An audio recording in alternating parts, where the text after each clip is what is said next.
Hello and welcome to the Essex Boys Murder Case Part 16. Before watching this video, I recommend you start watching Part 4 onwards, as these videos are all about the key individuals and the murder victims' movements on the day of the 6th of December 1995. Before we start, I'd just like to mention the Facebook page called the Real Essex Boys Murder Club. If you're interested, please feel free to join, as there's some great people on there with a lot of knowledge on this subject.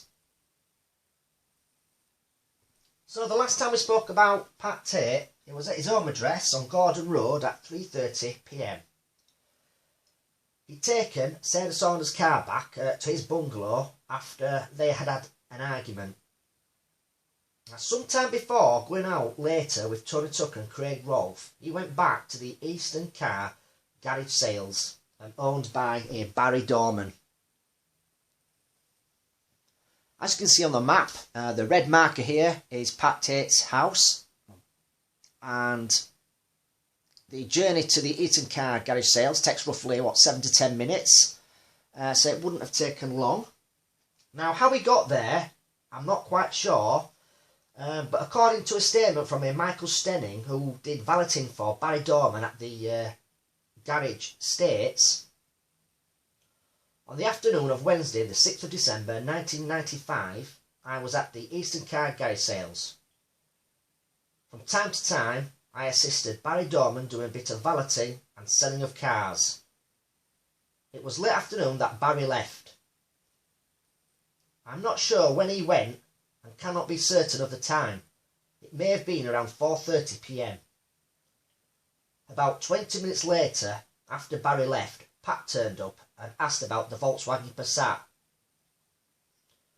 As I understood, he had a previous arrangement with Barry to buy this car. Pat came in and said he no longer wanted the car. He said, "Have I still got to put my name to that car because I've done this deal with Barry?" He then went on to say, "I've had a row with my girlfriend and no longer need it." I spoke to Barry Dorman about this. Pat Tate then spoke to Barry Dorman, and it was agreed Pat Tate did not need to buy the vehicle. I was asked by Barry Dorman to give Pat Tate a lift home. When we got in the Passat, Pat said he liked the car and would have it after all. He said he'd sort it out with Barry tomorrow. I then let him take the car and he drove off, leaving me at the garage. It would have been about 5:30 p.m. I locked the garage up and went home. So people, I'll take you back up to the Eastern Car Garage Sales. I know this has been on my other videos as this picture. I'd just like to show it again. There you go, this is the garage that we're talking about. And now I'll quickly go through Barry Dorman's statement that he gave about Pat Tate turning up at his garage late that afternoon. Pat asked me if I had a suitable vehicle for him to give to Sarah Saunders to get him off his back. I told him I had a VW Passat. He took it for a test drive and we agreed a price of £1,800. Later, I left the garage at around 5:30 p.m.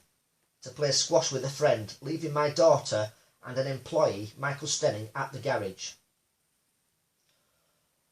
En route to my squash game, I received a call from a Michael Stenning saying Pat Tate had turned up asking about the VW Passat, saying he no longer needed the car as it had a bust-up with Sarah Saunders. After we had a short chat, I said it was okay and he didn't have to buy the car, but then he changed his mind and said he would pay for the vehicle in the morning as he had a lump of money coming. As a result, I agreed to Pat taking the vehicle that night, which he did. So people, from this, there's slightly different times from the two statements and how the deal for the car was done, but Pat Tate did go back to the garage late afternoon on the 6th of December 1995, and he drove back to Gordon Road in the VW Passat.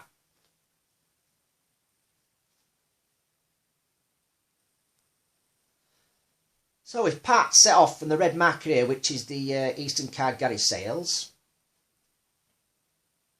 and taking into the conditions of the weather that evening, it would have been, what, roughly say a 10-minute journey up to here where the grey marker is, where his address is. He would have probably got back at that address at 5:40 PM. So this is the statement of Susan Carey, the mother of Claire Carey, who Pat Tate had been seeing and was supposed to be meeting up with at the Global Net restaurant that night with Tony Tucker, Craig Rolfe and their girlfriends. Susan Carey is speaking about Pat Tate. He had run several times earlier in the day asking for Claire, and on the final occasion Claire still wasn't back from work, and Pat said he had to go out for half an hour, but asked that I tell Claire to hang on as he would be back. Pat didn't sound concerned or worried on the phone.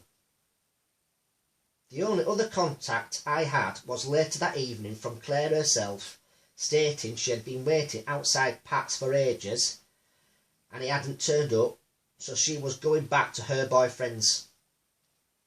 When Pat last rang, he sounded like he was at home because he said, "Please tell her to hold on."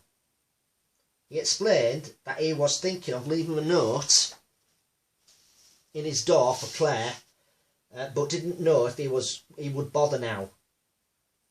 Whenever Pat rang up, he always introduced himself as Pat Tate and had no doubts that it was him. So that was the statement from Susan Carey, the mother of Claire Carey, who was supposed to go out with Pat Tate and the others to the Global Net restaurant that night. So Susan Carey thinks Pat Tate was at his address when he phoned her that evening at 6 PM, which makes sense due to him saying he was going to leave a note for her daughter in the door. I'd just like to mention these calls are not on the phone log evidence along with other people's statements who say they either called or received calls from the deceased that day. To me, the CPS have just put together certain phone logs to fit in with the times of certain key individuals. The defence would have had full access to all the other phone calls for the trial, not only from Tony Tucker, Pat Tate, Craig Rolfe's mobiles and landlines, but from Mick Steele and Jack Wilms and Darren Nichols as well. Surely, if Mick Steele and Jack Wilms are innocent, they would have looked at all other calls made from their mobiles that day or night and found out their actual movements via cell towers, which they logged onto, and tried to find any discrepancies. Also, phone logs from other key individuals that day who were in contact with Mick Steele and Jack Wilms, Darren Nichols, as well as Tucker, Tate and Rolfe. Can you imagine if we had all these phone logs to see for that day from all these people? I mean, that would be dynamite for people like us who are interested in this case. What if Pat Tate, Tony Tucker or Craig Rolfe made or received to and from other people prior to the deaths that we do not know about because we do not have access to these calls? For example, phone logs from any other known villains or criminal underworld figures associated with these 6 people or the key individuals. If Mick Steele and Jack Wilms are innocent, then how come either of them or their legal team can't find any discrepancies in the full phone log evidence that day they have access to? And let's not forget, technology is far, far better now than it was back in 1995. Okay, I'm going to leave it there for now. So let's have a quick roundup of where all the key individuals are so far. Sarah Saunders is at her mum's address in Kingswood, Basildon at 3:30 p.m. Darren Nichols is at his home address in Braintree at 5 or 6 p.m. Mick Steele is back at his address in Clacton-on-Sea at 4 p.m. Jack Williams is in Barnham at round about 3:08 p.m. Craig Rolfe, having returned on his journey near the Grace police station, is back at his address in Chafford 100 up to about 5:15 p.m. Tony Tucker is at his home address in Fobbing at the same time. Pat Tate is at his bungalow on Gordon Road at 6 p.m. Nipper Ellis is at his home address in Swanage, Dorset at 5:50 p.m. And the grey Fiat Uno Turbo, what Billy Jasper will be using later, has been dropped off at the Peacock's Gym in London. So, thank you to all the YouTube subscribers. I hope you've enjoyed the video. And don't forget, you can join the Facebook group called the Real Essex Boys Murder Club. Please be aware of smaller imitation groups out there. As you can see, we've almost hit 3,500 members, and the group just keeps getting stronger and stronger every day. More members joining, more content being put on, which is fantastic, and it's thanks to you guys as well. So let's keep this group up and running, and let's get it even bigger and stronger. And I'd just like to thank the admins, Amy and Danny, who do a wonderful job of keeping this group running. And to Andrew, the moderator, who does a great job too. Thank you all for watching, and I shall catch you all later. Thank you.